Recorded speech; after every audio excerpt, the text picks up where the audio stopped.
Ibu Bapa, saudara-saudara jemaat Tuhan yang terkasih, Shalom. Sapaan rohani hari ini membahas tentang mengucap syukur dan berdoa. Mari kita berdoa. Bapa dalam surga, kami mengucap syukur. Di awal tahun 2021 ini, kami boleh bersama-sama membaca sebagian dari firman-Mu dan merenungkan tentang mengucap syukur dan berdoa seperti yang Tuhan inginkan. Untuk itu Tuhan, tolonglah kami, sehingga kami dilayakkan untuk mendengar firman-Mu. Dan biarlah Roh Kudus yang akan menjelaskan firman-Mu, agar kami dapat mengerti, memahami, dan melakukan sesuai dengan apa yang Tuhan inginkan. Dalam nama Kristus kami mohon. Amin. Bapak, Ibu, Saudara yang dikasihi Tuhan, kata mengucap syukur dan berdoa adalah kata-kata yang tidak asing dipraktekkan dalam kehidupan orang Kristen. Persoalannya adalah, untuk hal apa saudara mengucap syukur? Dalam hal-hal apa saudara mengucap syukur tidak henti-hentinya? Yang kedua, berdoa untuk apa? Berdoa untuk masa depan yang seperti apa?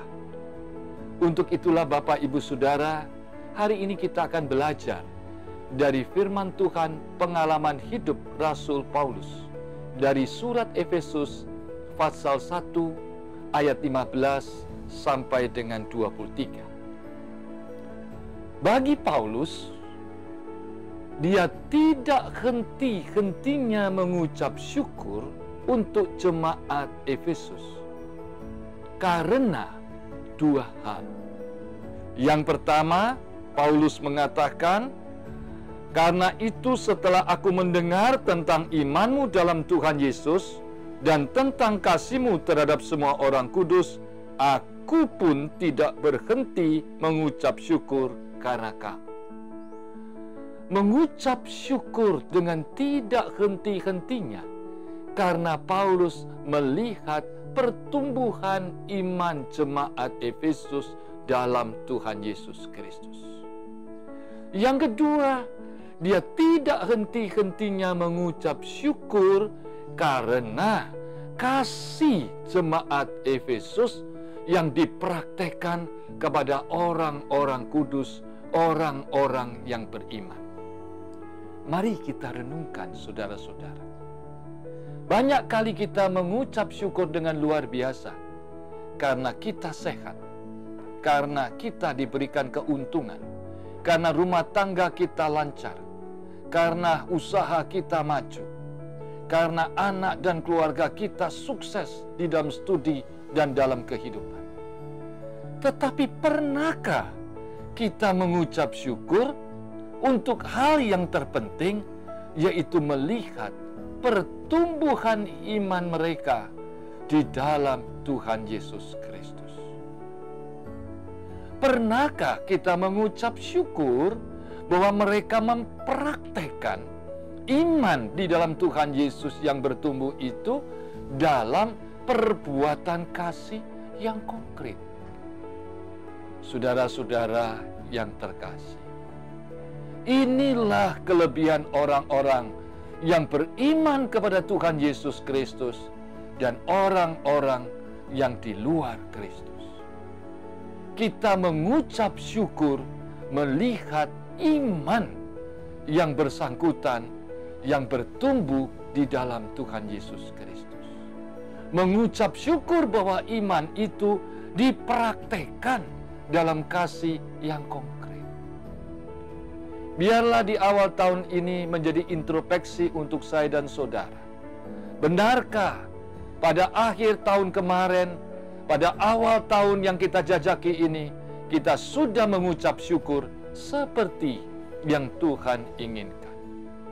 Mengapa Paulus mengucap syukur tidak henti-hentinya melihat iman jemaat Efesus dalam Yesus dan mempraktekkan iman itu dalam kasih kepada semua orang yang percaya?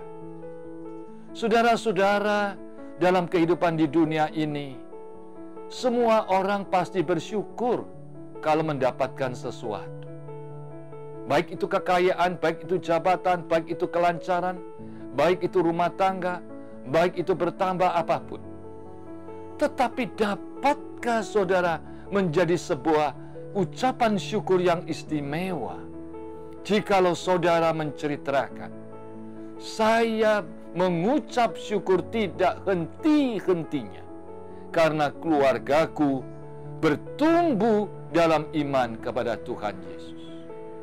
Artinya ada sesuatu yang istimewa. Hidup keluarga saudara sungguh berpaut, sungguh melekat pada sumber kehidupan, jaminan yang pasti, sebuah sumber sukacita, dan jaminan kepastian untuk masa depan. Itu baru mengucap syukur yang luar biasa. Dan bukti dari pertumbuhan iman itu adalah melimpah dalam perbuatan kasih kepada orang-orang kudus, kepada orang-orang yang beriman, kepada semua orang.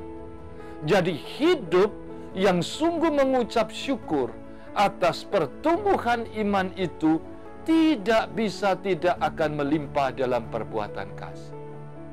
Jadi kalau ada orang mengatakan dia bertumbuh dalam iman, tetapi dia tidak hidup dalam praktek mengasihi, maka itu tidak benar. Tidak bisa saudara mempraktekkan kasih tanpa saudara bertumbuh dalam iman di dalam Tuhan Yesus.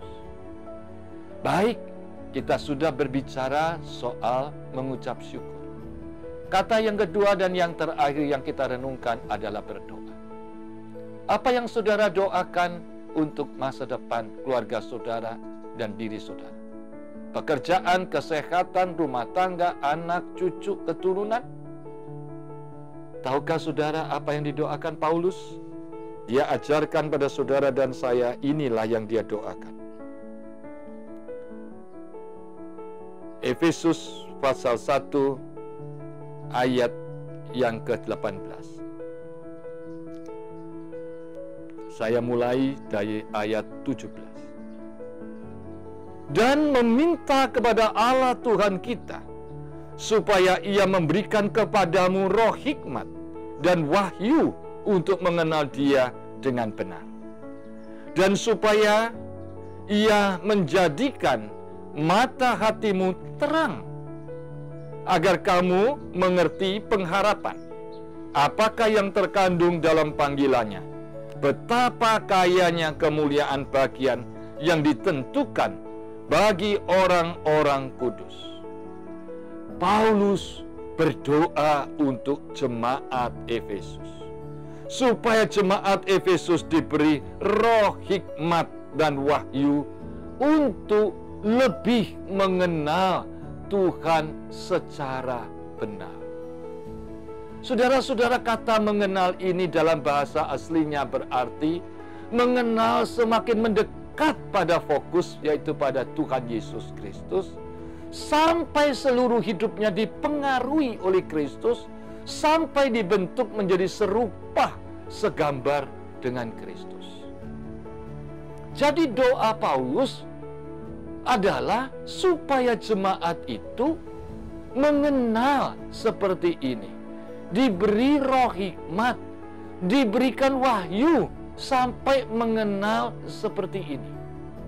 Jikalau saudara mencintai keluarga saudara dan mencintai kehidupan saudara, saudara berdoa untuk tahun ini diberi hikmat dan wahyu untuk mengenal Tuhan Yesus secara benar, sampai saudara lebih mendekat kepada Kristus, sampai dibentuk oleh Kristus, sampai dipengaruhi oleh Kristus, menjadi serupa segambar dengan Dia. Dan yang kedua, doanya adalah pengharapan. Kata pengharapan di sini berbeda dengan pengharapan cita-cita, mudah-mudahan. Tidak. Pengharapan yang ditegaskan di sini adalah kepastian. Apa yang didoakan Paulus untuk jemaat Efesus? sebuah kepastian agar mereka boleh mengalami betapa kemuliaan bagian yang ditentukan bagi mereka.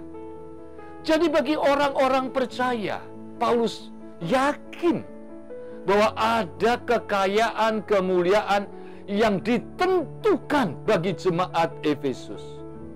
Itulah yang menjadi sesuatu yang dikejar. Itulah sesuatu yang diharapkan, didoakan supaya dialami. Dan yang kedua adalah ayat 19, betapa hebat kuasa Tuhan bagi jemaat Efesus. Saudara-saudara, apa yang saudara doakan sepanjang tahun ini? Supaya kita menjadi punya kesehatan yang luar biasa, sehingga COVID-19 tidak bisa masuk dalam diri kita, atau penyakit manapun kita kebal, atau orang jahat manapun tidak bisa menyentuh kita, atau usaha kita maju di tengah-tengah rontoknya perusahaan-perusahaan yang lain. Tentu Paulus tidak mengajarkan kita berdoa seperti itu. Paulus mengajarkan kita berdoa. Ada sesuatu yang dijamin oleh Tuhan, yang pasti kita dapatkan dan harus kita doakan untuk kita alami. Yaitu adalah kepastian, jaminan Tuhan tentang kekayaan kemuliaan yang diberikan oleh Tuhan menjadi bagian hidup saudara dan keluarga saudara, selama saudara setia dan beriman kepada Dia.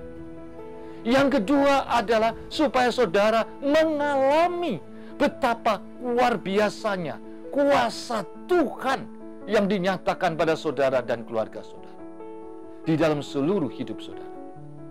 Demikianlah Bapak Ibu Saudara, kita telah melihat dan belajar tentang dua kata dari Rasul Paulus, yaitu tentang apa yang menjadi istimewa sampai Paulus terus-menerus tidak berhenti mengucap syukur. Dan apa yang didoakan oleh Paulus, yang dikejar oleh Paulus, yang didambakan oleh Paulus sampai dia mengalaminya. Kiranya firman Tuhan hari ini akan menjadi berkat bagi kita semua. Tuhan memberkati firman-Nya. Amin. Mari kita berdoa.